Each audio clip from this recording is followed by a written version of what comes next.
Apple has recently announced some cool things they have going on with their new released Apple credit card. However, what are the actual fine prints? Hey guys, how's it going, and thanks for coming. I'm Nick, and this is Real Life Money, where we talk about real life and money. Don't forget to subscribe, so let's get started. So in this video, guys, we're talking about the new Apple card that was just released. We're going over some pros, some cons, some of the features, and if it's actually worth it.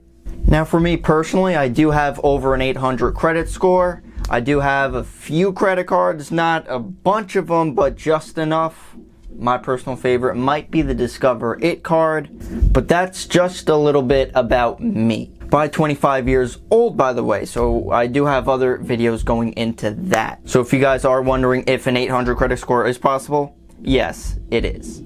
So this is actually pretty cool that they released this card. I mean, why wouldn't they? They're one of the biggest companies out there trying to control our minds and what we know or how we spend our money. I'm just kidding, they already control our minds. So essentially we're linking this new Apple card with their Apple Pay. So you're using it through your phone, which is actually pretty cool. They have the security and privacy that they're trying to strengthen, and that's definitely possible because they use this, or you have to use this through either your thumbprint, or your fingerprint, or your face. So that makes the approval process super simple, so you're not getting charged in foreign countries that you have no idea where they are. Like Shanghai, that's for $1,500. That's my experience. Now, talking about the approval process, they also said, like, while approving or trying to get approved for the actual card, they say that's fairly simple. This could be quick, and once you get approved, you could start using it. So this tracks everything for easy use, so you actually know what and where you're purchasing things from. Apple says they don't record this information, but they track it for you, so you actually know what your spending is like. So how their actual payments work is actually pretty cool. I do like how they have it set up. You could see the actual minimum, you could see the interest that you're going to be paying, and imagine that you could actually manage your money so you're not going to be broke. And turns out a lot of people don't know this, but if you pay it off in full, you're not going to be paying any interest.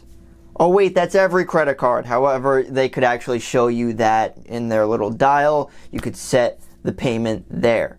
Now, speaking of interest rates, they did say that, you know, like there's a bunch of high interest credit cards out there, so they're trying to not be like them. So far, they are planning to have a lower interest rate than their competition. Now, just like every other credit card, it does depend on your credit worthiness. If you're not paying your stuff on time, no one's going to trust you. That's just how it works. One huge thing that definitely stands out to basically everyone is that they're not going to have any fees. Ever. You can see for right here, other credit cards have fees. Apple credit card doesn't. But what does that say right there? That little 4, that little asterisk that we always get screwed because no one reads the footnotes. And our goal with Apple Card is to provide interest rates that are among the lowest in the industry. If you miss a payment, not to worry. We don't charge penalty rates either. Another little number asterisk that we could get screwed on. So what we can see from the footnotes is some interesting things. So going back to the interest rate, for right now anyway, variable APRs range from 13.24% to 24.24%. Again, based on your credit worthiness. So that lower rate of 13 is actually decent. I believe average is definitely at least 15, so that beats it there. But that's of rates as of March 2019. Now looking at the fee issue, or for the no fee issue, let's say, late or missed payments will result in additional interest accumulating towards your balance. So technically, it's not a fee, but you're still paying for it. Now, how that's going to work, it's, you know, they're still in developing the situation, but it could be, for example, if they're going to like raise your interest rate tier. So instead of getting that low 13%, now you're paying 15% or something like that. So you're going to be paying, just not in fee form. In case you're worried about them, they're getting their money. Don't worry. Now, if you guys are like me, what you've been waiting on is the actual cash back of the credit card. There are so many different rewards cards out there, cashback cards, and they have some rewards to them. It's actually super simple. Real quick, speaking of, I just did a recent video going over some of the best cashback credit cards in 2019, and honestly, some of them do beat the Apple Card. There's a bunch out there, so if you guys are interested, I'll leave a link in the description if you want to check out the top credit cards. So they have 3 sections. They have a 3% cash back, which is decent. There are other cards that have that type of category, but it's on Apple products. Apple products. So, they're obviously doing that because they're getting their money anyway. But the next category is 2% on everything that uses Apple Pay. And this is huge. Now, for me personally, I don't use Apple Pay just because I don't know how to use it. But I do know that it is super simple for the places that have it or that use it. So, if they don't have it, then you're not getting that 2%. So technically that 2% isn't everywhere. Everywhere else you're getting 1%, which is fairly normal for every other credit card out there. Now the physical card is actually really cool. It's a titanium card with absolutely no numbers. I think that reaches out to everyone just because it looks cool. It doesn't even matter about the security or, any encryption things. It's physically awesome. You can get a physical titanium crested, bead blasted, shiny new card so you could actually still make purchases if somewhere doesn't take Apple Pay. What I'm unsure about is what if a website, let's say, doesn't take Apple Pay? Well, since you don't have any numbers on that card, I'm not really sure how you're going to pay with your card at all. Now, unless it's like encrypted somehow into whatever,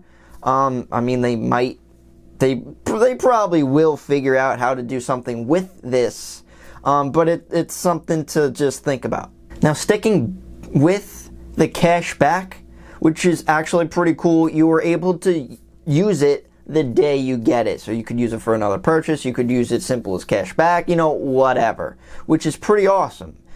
Because other credit cards use points that no one knows what's about. They're always confused. I'm confused, you're confused. No one knows that 1 point or 2 points is equal to 1.2%. It's confusing.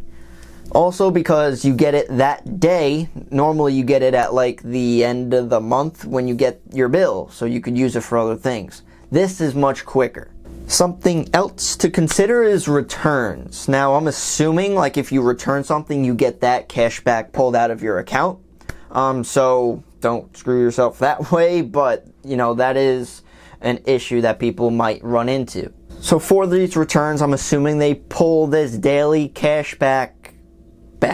Now, they are still in development and letting out all this new information. They are dealing with Goldman Sachs, the people that screwed up 2008 along with every other financial institution, and also MasterCard. Shout out to Warren Buffett because he owns all of these guys, so he's profiting off of them. So in the end, what do you think? What do you think of the Apple Card? For me personally, yeah, they do have the cool features that you could actually track everything. It is secured. The card looks cool. There is cashback and rewards associated with it. However, if you're not using your Apple Pay, which it's basically supposed to be used for, they're of course trying to integrate everyone even deeper into the Apple community and just ecosystem. Now, I'm not saying that's a good or a bad thing. I'm just saying. But going off of that, there's really no extravagant deals with it. I mean, there are better cards out there that give you more rewards, more cash back. There's like a sign-on bonus that they completely disregarded. Not saying it's a bad card. It's pretty good, and it definitely could stand out than a normal standard credit card. Could be better. So it's really up to you.